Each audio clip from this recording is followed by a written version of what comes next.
Hello, my friends. Judgment Day plus we say in Serbian, but plus 40. So 40th day after the introduction of the state of emergency in Serbia. Queuing in front of little supermarket. Quite some busy traffic. I wouldn't say traffic jam, but quite intensive traffic. The cars, and especially given the fact that there is no public transportation, this is now quite something. It's past 3 o'clock p.m., so in less than 3 hours the new curfew will follow and will last until Monday 5 a.m. So Friday 6 p.m. till Monday 5 a.m. The latest, but just announced a couple of minutes ago, COVID-19 statistics is the following. 5 new death cases, so the total death toll being 144. 206 newly discovered infected patients. The number of total number of infected persons is almost 7.5 thousand, and the total number of tested cases, it's like something like 55,000 testings, out of which 7.5 positive practical results. As we are currently testing something like 3,000 per day, so 200 and something new cases and 5 new deaths. It is getting better, definitely. I have expected the number of deaths to drop to something like 2 to 3, but it's still 4 to 5 per day. But definitely, given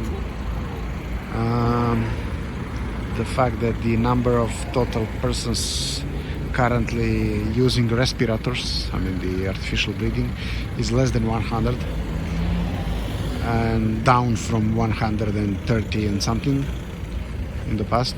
So it indicates that the potential for new deaths is relatively low.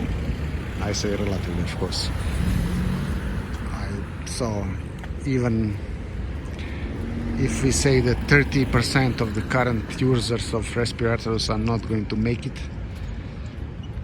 this would end up something at 175, and I believe that the number would not exceed that one, the total deaths.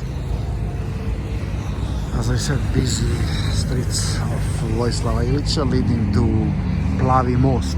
Plavi most, or the Blue Bridge, used to be the synonym for hookerei. This is now a combination of English and German word.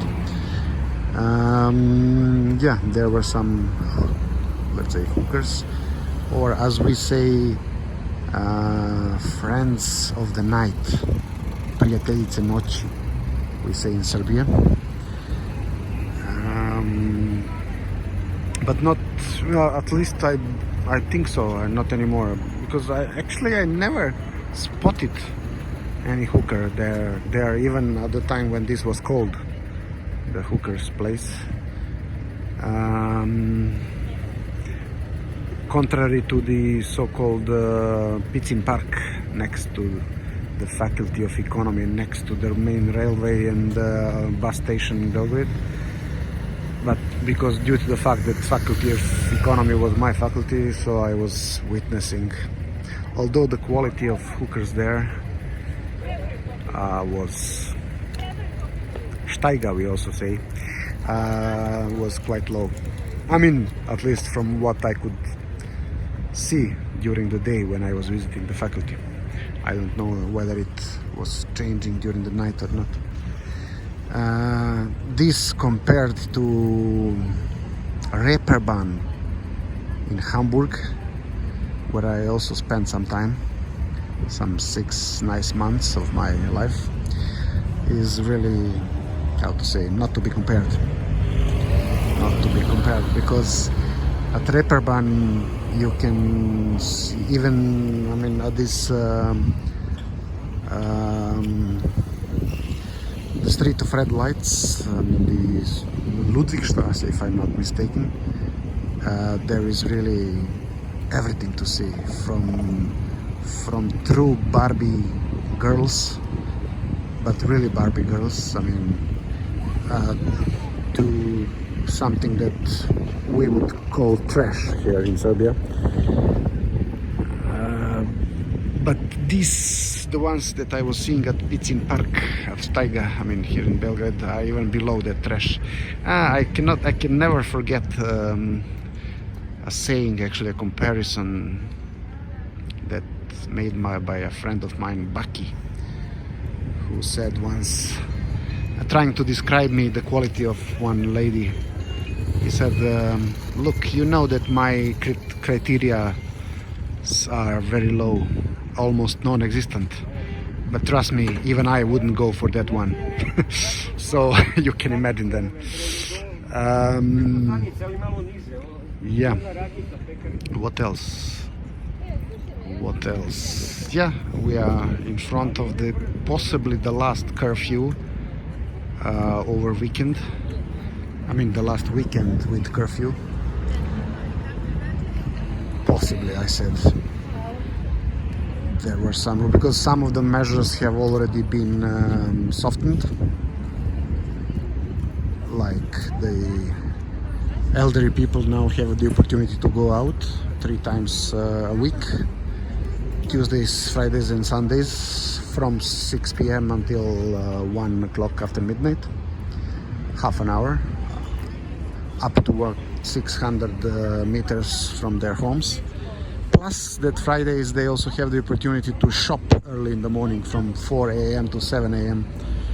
There are shops open specifically for them. So with regards to them, the measures indeed have softened, and it was about time, I would say, because given the number of the people you can see on the streets, I mean the pensioners, I mean the ones older than 65, during these periods, I mean really they were so eager to go out after 1 month full of, of being locked in their houses. And there was also some, let's say, softening of the measures for the others. So the curfew does not begin anymore at 5 p.m. but at 6 p.m. So we have 1 more hour. The shops are now open until 4 p.m. and not until 3 p.m. as it was before. Green markets are up and running again. Today I was shopping at Kalnića market, Kalnićeva piazza. Plus some other shops, crafts such as shoemakers, textile, clothing repair shops, auto schools, similar stuff. They are open. Not yet the cafe bars and restaurants, not yet the hairdressers, cosmetic salons and gyms. But it may be that this will be also softened during next week. What remains to be seen. In some other countries, the governments have already announced the relaxation of the measures. For instance, we already know that in Greece, such relaxation will start sometimes at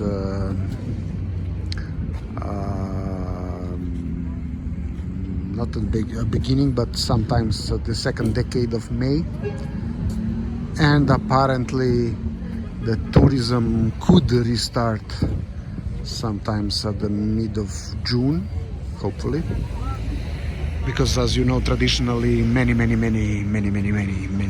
Serbs are traditionally going to Greece for a summer holiday, including ourselves.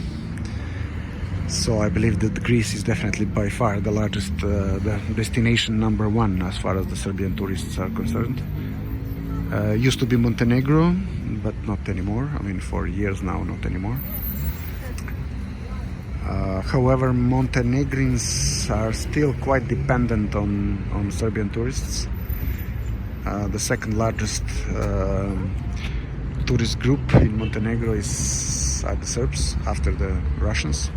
I mean, some of them might be surprised, but for years now Russians have been buying properties in Montenegro.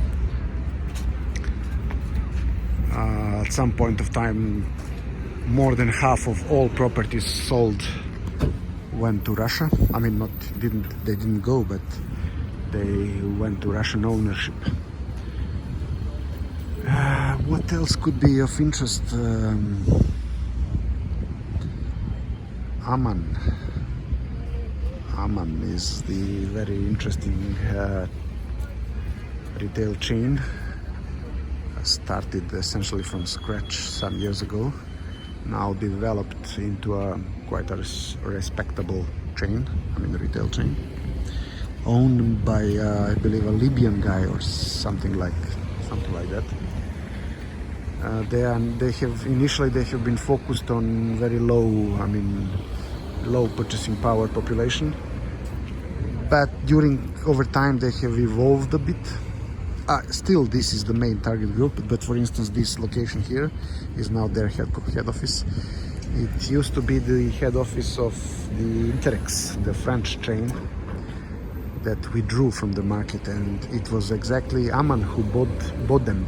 I mean, who bought their locations, not the brand name, and now they have continued the operations. I mean, and they, I believe, moved their head offices here. Here,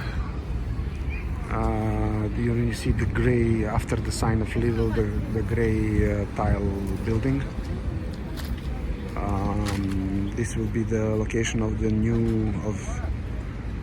new shopping mall. This neighborhood is known as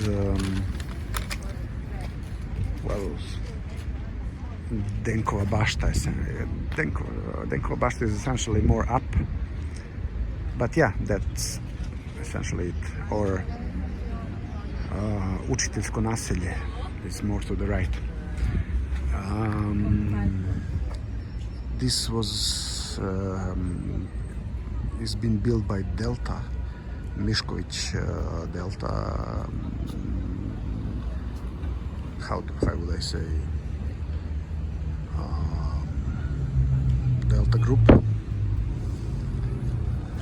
They used to be active in retail. I mean, they had the largest chain of a retail chain in Serbia called Maxi, and some 10 years ago, slightly more, actually 12 years ago, it was sold to the Belgian Deleuze. The Deleuze kept the name Maxi, but they also have two other brands. For larger formats it's Tempo, and for smaller formats it's Shop and Go. So this used to be the location of this new shopping mall. Used to be the factory, Industrija precizne mehanike, if I'm not mistaken, IPM. But this was bankrupt, as many other factories in the 90s as a result of the UN sanctions. And now all these locations are mostly converted either into residential buildings or shopping malls or similar. Lately also the locations of ex-army caserns are also being converted into residential areas. This is the location of the so-called Naselje Vojvode Stepe that I was talking about a few days ago. And also there is a location in Zemun, and also in some other cities there are similar stuff going on. Okay, that much for now, and talk to you tomorrow.